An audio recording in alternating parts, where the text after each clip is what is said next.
کہ ہم جو ریٹ تھی حکومت کی وہ انفورس کرنے میں ناکام آپ رینجرز بلانے کا مقصد یہ تھا آپ طاقت کا استعمال کرنا چاہتے تھے اپنے وزارت عظمیٰ کے دور میں طاقت کا استعمال یہ حکومت کا فرض ہوتا ہے کہ جب عوام کو تکلیف ہو اور خاص طور پہ دارالحکومت بند ہو، اس کے راستے بند ہوں اور چند سو مظاہرین کی وجہ سے بند ہوں، تو پھر یہ حکومت کے لیے بڑی امبیرسمنٹ ہوتی ہے۔ حکومت کو پھر اپنی فورس، ایک ہی بات، اگر بات چیت سے بات نہیں بنتی، اگر کوئی بات آپ کی سمجھتا نہیں ہے، آپ کو دھمکیاں دیتا ہے، پھر ایک ہی راستہ ہوتا ہے کہ آپ فورس کا استعمال کریں۔ اسی لیے لیکن جو حالات کورٹس نے پیدا کر دی ہیں جو ماڈل ٹاؤن کے انسیڈنٹ میں، اس کے بعد سے پولیس تو کم از کم فورس کے استعمال سے بالکل گریز کرتی ہے، وہ وہاں تک نہیں پہنچیں گے۔ اور یہ مسئلہ اس حکومت کو بھی رہے گا، اور جب مظاہرین کو یہ پتا ہو کہ یہاں فورس کا استعمال نہیں ہوگا، پھر ان کا رویہ بھی کچھ اور ہو جاتا ہے۔ تو اس لیے یہ مشکلات پیدا ہو گئی ہیں، اور ان کے لیے ضروری ہے کہ سب مل کر بیٹھیں۔ اور یہ وہاں سے شروع نہیں ہوا، اس کی ابتدا جو تھی، جو ڈی چوک میں دھرنا ہوا تھا 2014 میں، یہ وہاں سے معاملہ شروع ہوا، وہاں سے ریت پڑی ہے، وہاں سے یہ معاملہ شروع ہوا کہ حکومت کی ریٹ کو چیلنج کیا جائے، اس کو دبایا جائے، اس کو بے بس کیا جائے۔ تو آج وہی مسئلہ چل رہا ہے۔ لیکن مجھے حقیقت سے یہ بات سمجھ نہیں آئی کہ یہاں پر رینجرز بھی موجود تھی، فوج بھی موجود تھی، سپورٹ بھی تھی، پولیٹیکل سپورٹ اور بھی عدالت تھی، کی آرڈر بھی تھا، عدالت کے آرڈر، فیصلہ تھا عدالت کا۔ لیکن نہیں، میں ابھی کی بات کر رہا ہوں۔ جی میں ابھی کی بات، ہاں، تو اس میں حکومت نے ایک درمیانہ راستہ ڈھونڈا، اور جو اس میں باتیں ایگری کی گئیں وہ میری نظر میں اللیگل ہیں۔ وہ کون سا نقطہ ویسے آپ کی نظر میں؟ کیونکہ حکومت ہمیں یہ کہہ رہی ہے کہ جناب ہم نے تو مظاہرین کو واپس یہ دھکیل دیا ہے کہ جناب عدالتوں سے ہی انصاف۔ آپ کے نزدیک سب سے کمزور شق کون سی ہے اس تازہ؟ دیکھیں، پہلی بات ہے کہ نیگوشیٹ، اگر آپ نے اتنی بڑی دھمکی دی تھی کہ ہم ریٹ اسٹیبلش کریں گے، تو آپ نے ایڈمٹ کر لیا کہ ریٹ اسٹیبلش نہیں ہو سکتی۔ پھر آپ نے کہا کہ ہم ای سی ایل پہ ڈال دیں گے۔ کیا آپ ای سی ایل پہ ڈال سکتے ہیں لیگلی؟ انہوں نے کہا اس کے لیے قانونی کارروائی کریں۔ قانونی کارروائی نہیں ہوتی، ای سی ایل حکومت ڈالتی ہے، قانون کے سے ای سی ایل پہ نہیں آج کوئی شخص آتا۔ یہ حکومت کی اپنی ایک پریروگیٹو ہوتا ہے، حکومت ای سی ایل پر ڈال سکتی ہے کسی شخص کو بھی، لیکن وجوہات ہونی چاہیے، آپ ہر شخص کو نہیں ڈال سکتے۔ تو دوسری بات، تیسری بات یہ تھی کہ جو جوڈیشل پروسیس ہے اس میں اپیل کا رائٹ ہر ایک کو حاصل ہے کہ ریویو کے لیے، تو اس میں حکومت کیا مدد کر سکتی تھی؟ کیا حکومت اس میں پارٹی تھی یا حکومت ریویو کروائے گی اس بات کو؟ یہ بات کو سمجھ نہیں آئی۔ تو یہ وہ چیزیں ہیں جو آج جس نے بہت شکوک و شبہات پیدا کر دیے ہیں، اور ہر شخص مایوس ہے۔ اور پھر جو چیزیں سوشل میڈیا پر آئی ہیں اس دھرنے کے حوالے سے، جو باتیں وہاں پر کی گئیں، کیا اس کا کوئی نوٹس لیا جائے گا؟ کیا وہ باتیں صحیح تھی؟ پہلی بات تو یہ ہے۔ جہاں پر عدلیہ کے بارے میں، فوج کے بارے میں، ہمارے وزیر اعظم صاحب کے خود کے بارے میں جو باتیں ہوئی ہیں وہاں پر، وہ کیا وہ واقعی صحیح باتیں تھی؟ کیا وہ کوئی مینوفیکچرڈ ایویڈنس تو نہیں ہے؟ اگر وہ ایویڈنس ہے تو کیا حکومت کوئی کارروائی کرے گی؟ ٹھیک، حکومت اب کہہ رہی ہے کہ ابھی تو ہم نے صرف فائر فائٹنگ کر لی ہے، اب ہم نے مستقل حل نکالنا ہے اس کا۔ یہ آپ کی دانست میں یہی کرنا چاہیے اب حکومت کو؟ اس سے قطع نظر معاہدے میں کیا لکھا ہے کیا نہیں، یا آپ کو لگتا ہے یہ ایک مزید نیا بحران بن سکتا ہے؟ جن کی فائر فائٹنگ کا یہ عالم ہو، انہوں نے حل کیا نکالنا ہے؟ جب آپ کی فائر فائٹنگ اتنی کمزور ہو، آپ ایک چھوٹی سی آگ نہیں بجھا سکے، تو آپ نے ایک بڑی آگ کو کیا بجھانا ہے؟ لیکن یہ ایشوز وہ ہیں جن کا پولیٹیکل سیٹلمنٹ ضروری ہے، کہ تشدد یا فورس سے یہ معاملہ حل نہیں ہوگا، اور اس کے لیے آپ کو ایک پولیٹیکل کنسنسس قائم کرنا پڑے گا تمام جماعتوں کو، اور اس میں بے شک اس میں فوج بھی شامل ہو، اس کے اندر عدلیہ بھی شامل ہو، اس کے اندر انٹیلیجنس کے ادارے بھی شامل ہوں، سب کا ایک رول رہا ہے ماضی میں، آج بھی ہے۔ آج بڑا اپریشیٹ کر رہے تھے فواد صاحب جس طرح نون لیگ نے اس رسپونڈ کیا اس صورتحال میں حکومت کی کال پر، اور پیپلز پارٹی نے۔ سو اگر یہ مستقل حل کی طرف حکومت جانا چاہتی ہے تو آپ لوگ تعاون تو کریں گے نا؟ ہم نے پہلے بھی کہا تھا، ملک کے مفاد میں، ہم نے کوئی ذاتی مفاد یہاں سے حاصل نہیں کرنا۔ ہم نے ان کو پہلے بھی سمجھایا تھا کہ یہ معاملہ فورس سے حل نہیں ہوگا، یہ ایک ایسا ایشو ہے جس پر کوئی شخص بھی دو رائے نہیں رکھتا۔ ہم کو تشدد کی راہ نہیں اپنانا چاہتے، لیکن ایک بڑا ایشو جو یہاں پر پیدا ہوا کہ میری نظر میں کہ عوام کورٹ کے ڈیسیشنز پر عوام کا کانفیڈنس کم ہو گیا ہے۔ یہ ایک بڑا سنجیدہ پہلو ہے سارے معاملے کا، کہ جو کورٹ کے ڈیسیشنز ہیں ان پر آج عوام شک اور شبے کی نگاہ سے دیکھتے ہیں۔ اس کا حکومت سے تو تعلق نہیں ہے نا سر؟ میں کورٹ سے بات کرتا ہوں، سارا معاملہ کورٹ ڈیسیشن سے شروع ہوا نا۔ تو یہ ایک بڑا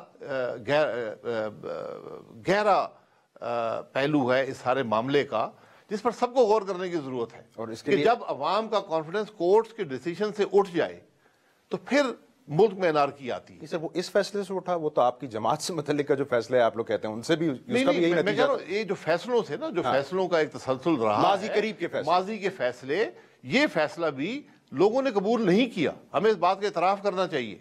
ہم اپنا چھپ کر نہیں بیٹھ سکتے ان معاملوں سے، کہ جو کورٹ کا ڈیسیژن تھا اس کو چیلنج کیا گیا سڑکوں پر، لیکن سر جو ججز کے بارے میں باتیں ہوئی۔ کورٹ مقبول فیصلے کرنے کی پابند تو نہیں ہے۔ نہیں، میں بالکل نہیں کہہ رہا کہ مقبول فیصلے کرے، ہاں لیکن عوام کی رائے بھی دیکھنی پڑتی ہے۔ عدالتیں ہمیشہ کہتی ہیں کہ ہم بھی دیکھتے ہیں کہ عوام کی رائے کیا ہے، عوام کی سینسٹیوٹیز کیا ہیں، ان کو عدالتوں نے خود کہا ہے کہ ہم مد نظر رکھتے ہیں۔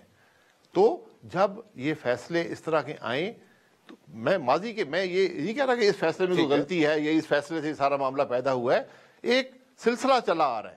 آپ انٹرنیشنل ہسٹری کی بات کر رہے ہیں۔ ہسٹری کی بات کر رہا ہوں، تو جب آپ اگر 100% صحیح فیصلہ بھی کرتے ہیں، لیکن اگر لوگوں کی رائے آپ کے بارے میں درست نہیں ہے تو پھر اس قسم کے معاملات پیدا ہوتے ہیں۔ آپ کی رائے میں ان حالات میں جب یہاں ملک تقریباً لاک ڈاؤن تھا، وزیر اعظم کا چین کے دورے پر چلا جانا ٹھیک تھا؟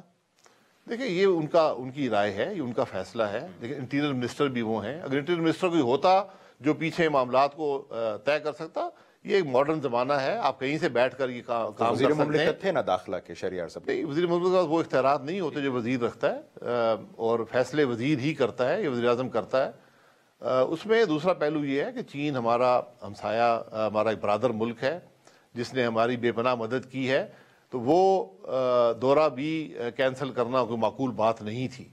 لیکن ضرورت اس بات کی تھی کہ جو تقریریں آپ کرتے ہیں سوچ سمجھ کر کرنی چاہیے۔ وزیر اعظم کی جو بات ہوتی ہے اس کو سنجیدگی سے لیا جاتا ہے۔ انہوں نے تقریر کر کے اور یہاں سے رخصت ہونا صاحب نے جو کہا وہ سمجھا۔ کر کے دکھائیں۔ جی، یا تو تقریر نہ کرتے یا جو کہا ہے کر کے دکھاتے، اور کم از کم جانے سے پہلے پارلیمنٹ میں آ کر اپنا مدعا بیان کر دیتے کہ میں کیا کرنا چاہتا ہوں اور کیسے کروں گا۔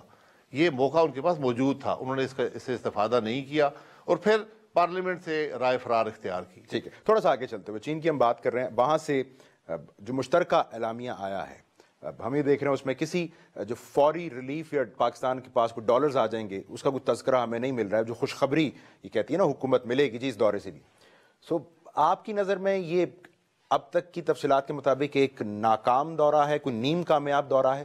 آپ کی رائے کیا ہے اس دورے؟ دیکھیں، دورہ جب بھی آپ کسی اپنے دوست کے پاس جاتے ہیں، بھائی کے پاس جاتے ہیں، ہمیشہ کامیاب دورہ ہوتا ہے۔ چین نے جتنی ہماری مدد کی ہے، جو انہوں نے ہمیں ڈیولپمنٹ کا پیکیج دیا ہے، وہ پاکستان کی تاریخ میں کسی نے نہیں دیا۔ یہ بات ہمیں ماننی چاہیے، اس کا اعتراف کرنا چاہیے، کیونکہ یہی حکومت ہے، یہی وہ لوگ ہیں جنہوں نے سی پیک کو ہمیشہ متنازع بنانے کی کوشش کی ہے۔ تو ان کے ہر قدم کو شک سے دیکھا جاتا ہے۔ اب ضرورت یہ ہے کہ یہ اس بات کا اعتراف کریں کہ سی پیک پاکستان کے حق میں ہے، سی پیک پاکستان پر کوئی بوجھ نہیں ہے۔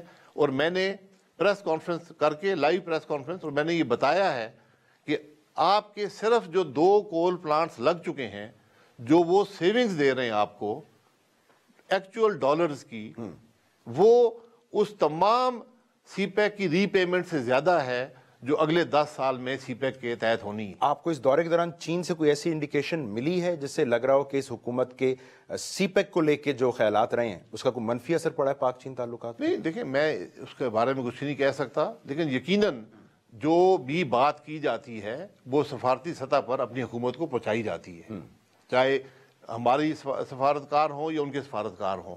تو جب بھی یہاں کوئی شخص بات کرے جو اس نے ماضی میں کی ہو یا آج کرے، وہ باتیں وہاں کی حکومت کو پہنچتی ہیں، چاہے اخبارات میں آئیں یا نہ آئیں۔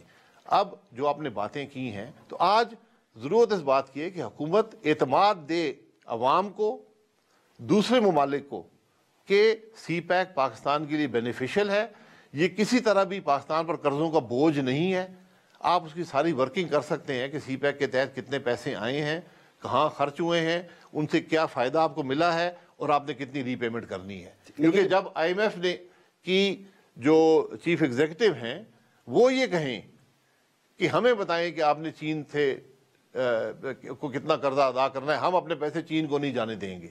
تو ہماری حکومت میں کم از کم اتنی جرت اور اتنی سمجھ ہونی چاہیے کہ وہ یہ آئی ایم ایف کو بتا سکے کہ سی پیک جو ہے کسی طرح بھی ہم پر بوجھ نہیں ہے، بلکہ ہمیں آج بھی پازیٹیو کیش فلو دے رہا ہے.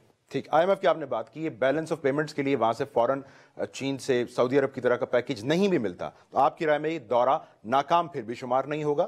یہ دورہ دیکھیں چین جو آپ کے فزیکل ڈیفیسٹس ہوں یا بیلنس آف پیمنٹس کے ایشوز ہوں، یہ آپ کے ایشوز ہوتے ہیں.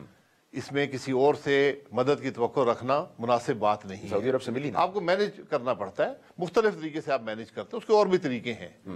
سعودی عرب نے بھی آپ کو ایک ڈپازٹ دیا ہے 1 سال کے لیے، اور 365 ڈیز کا انہوں نے آپ کو کریڈٹ دیا ہے فار آئل پیمنٹس. تو اس سے آپ کے مسائل حل نہیں ہوں گے تمام.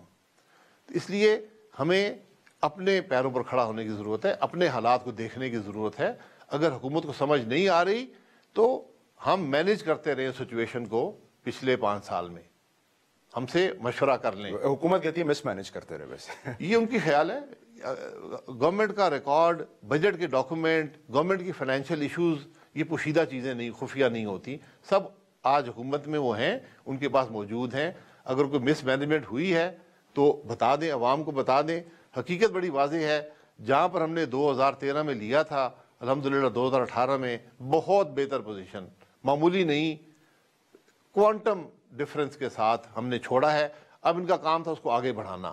انہوں نے بجائے آگے بڑھانے کے آج ملک میں باتیں کر کے ایک ریسیشن انڈیوس کر دیا ہے، عوام کا کانفیڈنس توڑ دیا ہے، انویسٹر کا کانفیڈنس توڑ دیا ہے. یہ وہ مشکل ہے جو اس حکومت کے سامنے آج ہے. سعودی عرب سے پیسے ملے، آپ کو بھی یہ لگتا ہے کہ وہ کچھ ایسی شرائط کے ساتھ نہیں ملے ہیں جو حکومت چھپانا چاہ رہی ہے یا بتا نہیں رہی ہے؟ جیسے حکومت کہہ رہی ہے ایسے ہی مل گئے ہیں. دیکھیں سعودی عرب نے ہمیشہ آپ کی مدد کی ہے، اور ان چیزوں میں شرائط نہیں ہوتی. یہ ایک بدقسمتی سے ہمارا میڈین باتوں کو اچھال لیتا ہے کہ فلانی شرط ہے، پیپلز پارٹی کہتی ہے. ایسی شرائط نہیں ہوتی. وہ آپ کی مدد کرنا چاہتے ہیں، وہ آپ کی مشکلات کو سمجھتے ہیں، ان کی بھی اپنے کنسٹرینٹس ہوتے ہیں، اس کے اندر رہ کر وہ آپ کی مدد کرتے ہیں. ماضی میں بھی کیے، آج بھی کر رہے ہیں. ٹھیک ہے، اور بریک پہ جانے سے پہلے یہ جو ثالثی پاکستان اب یمن ایشو کے اوپر کرنے جا رہا ہے، اس کا فائدہ ہی ہوگا پاکستان کو آپ کی نظر میں؟ دیکھیں ثالثی میں دونوں سائڈ جو ہے وہ اگر آپ کو قبول کریں گے تو آپ ثالثی بنتے ہیں. تو اب ہم ثالثی کی آفر تو کر سکتے ہیں، لیکن دونوں سائڈز کو قبول کرنا پڑتا ہے کہ ہم ان کو ایک تیسرے پارٹی کو ہم یا ملک کو ہم قبول کرتے ہیں ثالثی بننے کے لیے. تو یہ اگر آگے چلتا ہے ہمارے مفاد میں ہوگا؟ یقیناً یہ اسلامی دنیا کے مفاد میں ہے، سعودی عرب کے مفاد میں ہے، یمن کے مفاد میں ہے، ہمارے بھی مفاد میں ہوگا. ایک کوئک بریک لے لیں ناظرین. اور چائنا میں بھی ہمارے وزیر اعظم کرپشن اور ملک کی بدعنوانی کا تذکرہ کرتے رہے ہیں، تو ذرا اس سلسلے پر بھی بات کرتے ہیں اس بریک کے بعد.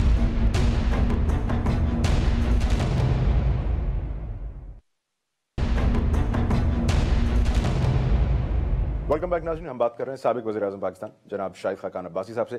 عباسی صاحب، چین میں جس طرح کرپشن سے نمٹا گیا، ان کا جو طریقہ کار اور جو ان کا ایکسپیرینس رہا ہے، ہمارے وزیر اعظم نے جا کے کہا جناب ہم تو اس سے استفادہ کرنا چاہتے ہیں. تو یہ ایک ایسا شعبہ ہے جس سے پاکستان استفادہ کر سکتا ہے چین کے ایکسپیرینس سے؟ جی بہت اچھی بات ہے، بہت اچھی بات ہے. اور میں تو سب سے پہلے اپنے آپ کو اور اپنی کیبنٹ کو پیش کرنا چاہتا ہوں احتساب کے لیے کہ ہم حکومت میں رہے ہیں 5 سال، اور ہم حاضر ہیں کسی بھی کرپشن چارج کو فیس کرنے کے لیے. آپ کا اعتماد ہے احتساب پر؟ بالکل، جس طرح بھی ہو رہا ہے اس پر. میں جس طرح بھی نہیں، اگر آپ ان انتقام لینا ہے تو اور بات ہے.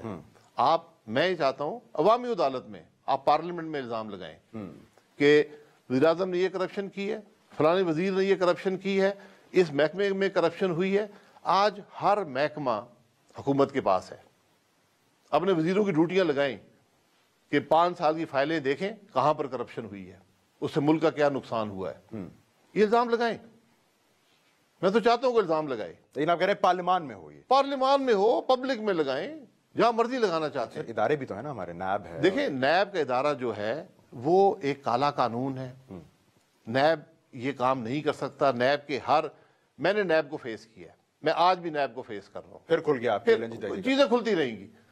ہم سے پوچھا جاتا ہے جی فلانا آدمی فلانے ادارے کا ہیڈ لگا، اس کی اتنی تنخواہ تھی، تنخواہ کیوں زیادہ ہے؟ اب اس کا جواب میں کیا دے سکتا ہوں؟ آپ ڈلیوری دیکھ لیں جن لوگوں کو ہم نے اپوائنٹ کیا، کیا انہوں نے کام نہیں کیا؟ میں نے ان کو کہا کہ اگر اس نے اربوں ڈالر کی سیونگ نہیں دی اس شخص نے تو میں ذمہ دار ہوں. اگر اس ادارے میں کوئی بدعنوانی ہوئی ہے اس شخص سے پوچھ لیں.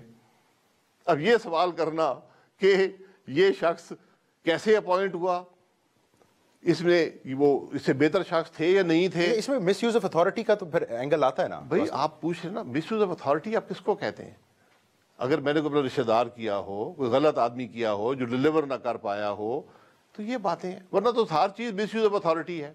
میں نے خود نہیں لگایا، ایک پروسیس تھا، اس کے ذریعے لوگ لگتے ہیں. اس قسم کی باتیں جو ہیں یہ کبھی بھی یہ کرپشن نہیں ہے. ٹھیک ہے، یہ ایلیگیشن آپ ایلیگیشن لگائیں.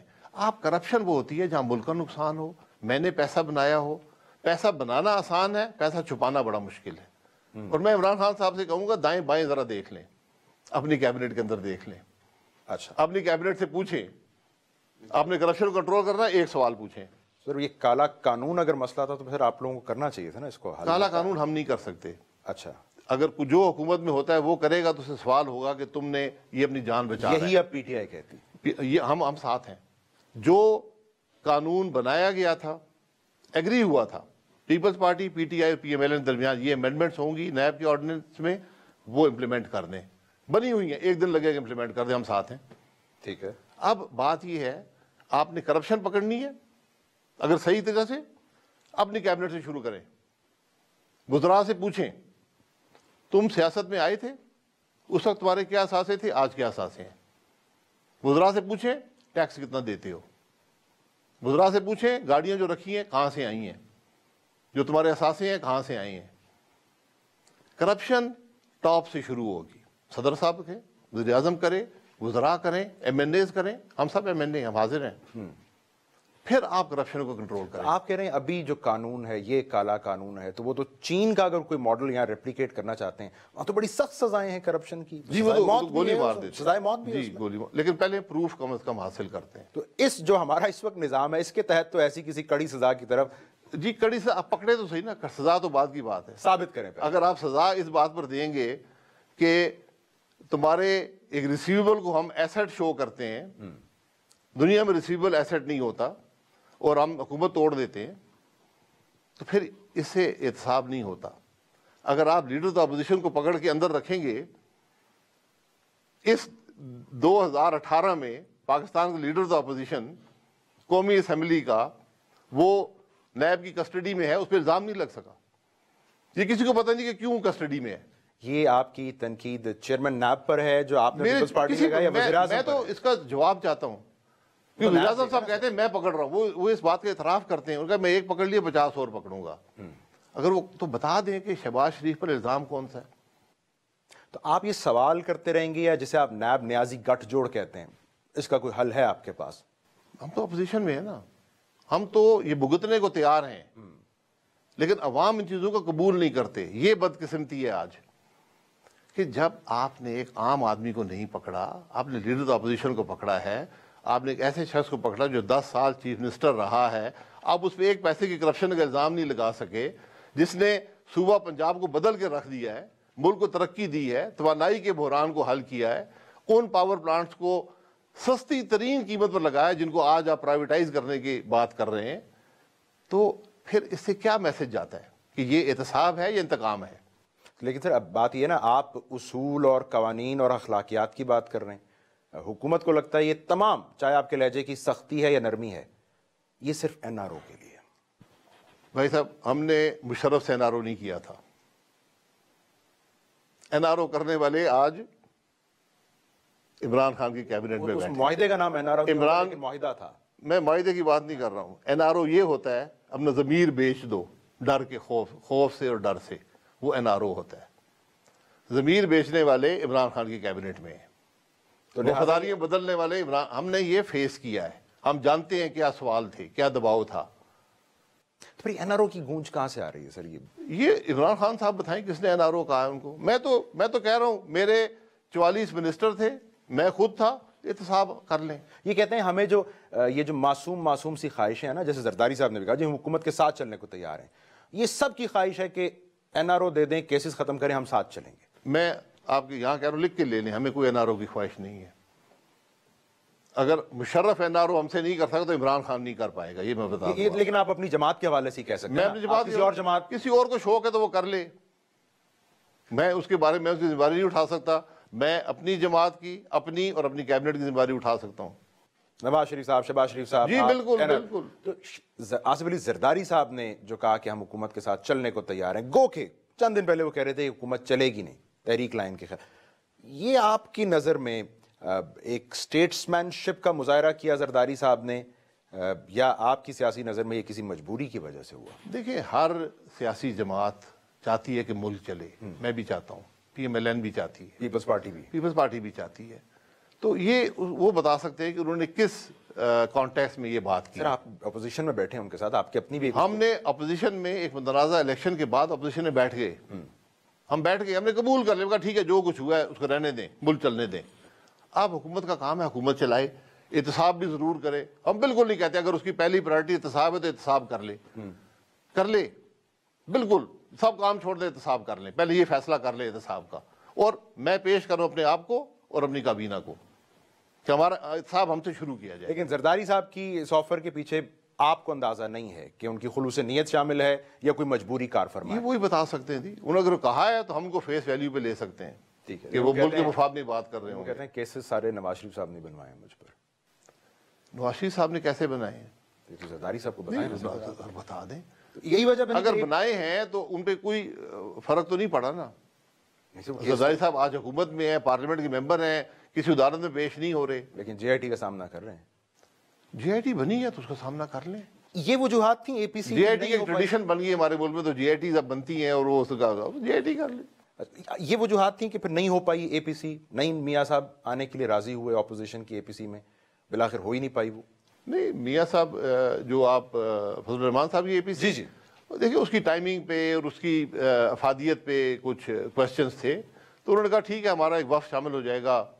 لیڈرشپ, شہباز صاحب جیل میں ہیں اور میاں صاحب تو ویسے بھی ایکٹیو پالیٹکس سے باہر ہیں, نہ وہ پارٹی کے صدر ہیں نہ وہ پارلیمنٹ کے ممبر ہیں, تو اس لیے انہوں نے کہا ٹھیک ہے ہمارا جو وفد ہے وہ شامل ہو جائے گا. اور چھوٹا موٹا وفد نہیں, لیڈر دا اپوزیشن ان دا سینٹ اس میں شامل ہوں گے, دیگر سینئر قیادت شامل ہوگی. سو یہ ایک بے وقت کی راگنی تھی اے پی سی مولانا فضل الرحمان صاحب. نہیں, ان کی اپنی منطق تھی, اپنی سوچ تھی, جو آپ وہ بہتر نہیں. ہم نے اس میں شمولیت کیا, فیصلہ کیا کہ ہم شامل ہوں گے, لیکن ہم نہیں سمجھتے کہ اس وقت اتنے بڑے ہائی لیول پر ضرورت ہے. اور پھر یہ معاملہ جو کھڑا ہو گیا یہ آسیہ والے کی ڈیسیشن سے, تو وہ ویسے ہی اس کو ڈیفر کرنا پڑ گیا. ایک بریک لے لیں ناظرین. یہ جو ملکی سیاسی معاملات ہیں اس پر کچھ گفتگو اور کرتے ہیں سابق وزیر اعظم سے ہمارے ساتھ.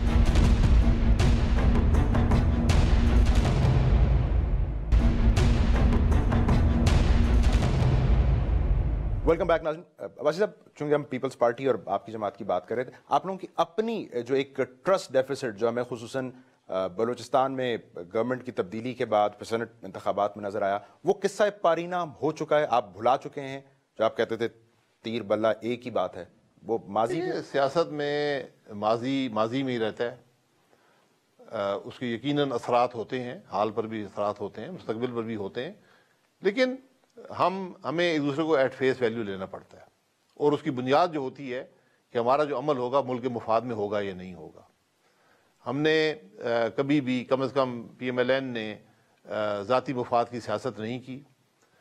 اگر اس میں کوئی اور جماعت کرتی ہے تو یہ اس کا اپنا فیصلہ ہے. آپ کہتے ہیں فیس ویلیو پہ لینا پڑے گا, زرداری صاحب تو کہتے ہیں کہ جناب ہم نے میاں صاحب پہ جب بھروسہ کیا پیٹھ میں چھرا گھونپ دیا, ہم تو جنت میں بھی ان کے ساتھ نہیں جائیں گے. ہم نے الیکشن کے دنوں میں سنا ہے. بہرحال یہ ان کی اپنی رائے ہو سکتی ہے, اگر یہ ان کا موقف ہے تو پھر یہ اس پر وہ قائم رہیں گے. میں اس لیے کہہ رہا ہوں انتخابات اب کل جو ہے پہلا اجلاس ہے غالباً اس انتخابی دھاندلی کی جو پارلیمانی کمیٹی بنی ہے اس کے لیے. سو یہ جو پری پول ایک معاملات تھے جس میں آپ لوگوں کی جماعت کا بڑا واضح موقف رہا ہے, تو یہ سب اس میں بھی ریفلیکٹ ہوں گے, یا اس میں آپ اور پیپلز پارٹی اب بیٹھ کے صرف انتخاب کے دن اور اس رات جو ہوا ہے اس کی بات کریں؟ انتخاب دیکھیں, انتخاب ایک پروسیس ہوتا ہے, وہ ایک دن میں نہیں ہوتا. جس طرح پی ایم ایل این کی اور اس کی لیڈرشپ کی کریکٹر اسیسینیشن کی گئی 5 سال میں, وہ معمولی بات نہیں ہے. اس کا یقیناً اثر پڑتا ہے انتخابات پر.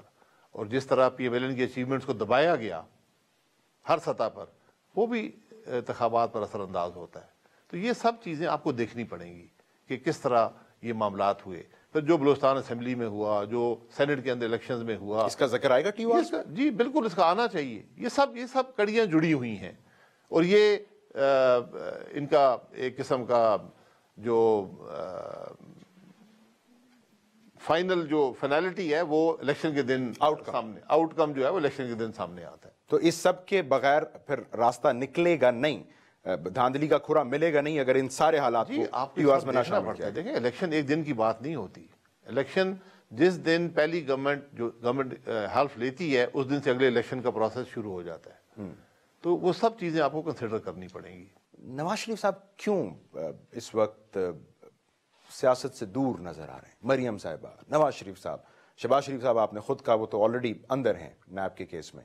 نواز شریف صاحب کی اس وقت کیا مجبوری ہے؟ نہیں, جو ضرورت ہے سیاست کی وہ بالکل اس کے حصہ ہیں. انہوں نے میٹنگز بھی کی ہیں مختلف لوگوں سے, جو ان کی انپٹ ہے پارٹی میں وہ دیتے ہیں, اس کا حصہ ہیں, اس میں کوئی کمی نہیں ہے.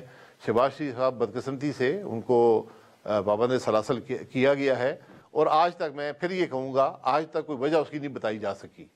اور پھر تیسرا ریمانڈ دیا گیا اس شخص کے خلاف جس پہ نہ کوئی الزام ہے, نہ اس سے کوئی برآمدگی کرنی ہے, شامل تفتیش وہ ہوا, نہ اس کے بھاگنے کا خدشہ ہے. اس کے اب ریمانڈ پہ ریمانڈ دیے جا رہے ہیں صرف اس لیے کہ الزام نہیں ہے. اگر جوڈیشل کسٹڈی بھیجیں گے تو کل بیل ہو جائے گی. شہباز شریف صاحب چونکہ اندر ہیں تو اب یہ پبلک اکاؤنٹس کمیٹی اور جو قائمہ کمیٹیوں کا معاملہ, اس پہ آپ کا کوئی فارمولا طے ہو گیا اپوزیشن کا؟ یہ بات چیت چل رہی ہے. دیکھیے, بات بڑی سیدھی ہے.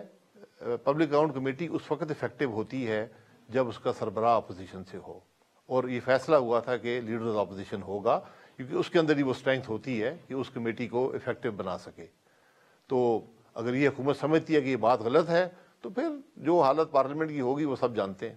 ٹھیک. ٹوڈ دا ویری اینڈ, ہم کل بڑا ہم نے سخت ریمارکس سندھ حکومت سے متعلق سنے, وفاقی حکومت کے ترجمان سے. کچھ کہہ رہے تھے 75,000 کروڑ وفاق سے سندھ کو گیا, ذرا بتایا جائے کہاں لگا. ہم رینجرز بلا لیں تو ڈے ٹو ڈے پولیسنگ بھی نہیں ہو سکتی. سو آپ خود چونکہ وزیر اعظم رہے, یہ کنسرنز آپ کو اس حکومت کے سمجھ آتے ہیں؟ یہ حق بجانب ہے کہنے میں فواد چودھری صاحب کہ بہت گورننس خراب ہے سندھ میں؟ دیکھیں, یہ ان کی رائے ہو سکتی ہے. آپ کی رائے کیا تھی بطور فواد چودھری صاحب بتائیں. یہ عوام کا فیصلہ ہے, عوام نے ان کو واپس لے آئے ہیں. ہم نے تو وفاق نے ایکٹیو انٹرسٹ کراچی میں لے کر کراچی کے حالات کو بحال کیا. پورا کراچی تسلیم کرتا ہے. سندھ گورنمنٹ ان ایفیکٹو تھی. سندھ حکومت کہتی ہے ہم اس کے درحال وہ جو میں تو بات کر رہا ہوں, جو میرے حقائق میرے سامنے ہیں, صرف وہ ان ایفیکٹو نہیں تھے, کے پی کی گورنمنٹ بھی ان ایفیکٹو تھی.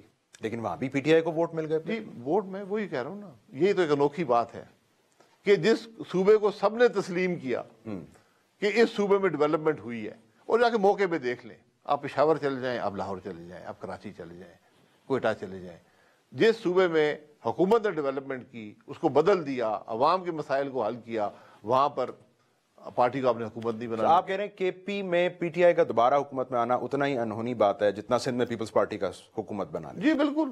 بہرحال یہ اگر یہ عوام کے فیصلے ہم نے قبول کر لیے, ہم اس ڈیبیٹ میں جاتے نہیں ہیں. قبول, آگے چلے, ملک چلائیں.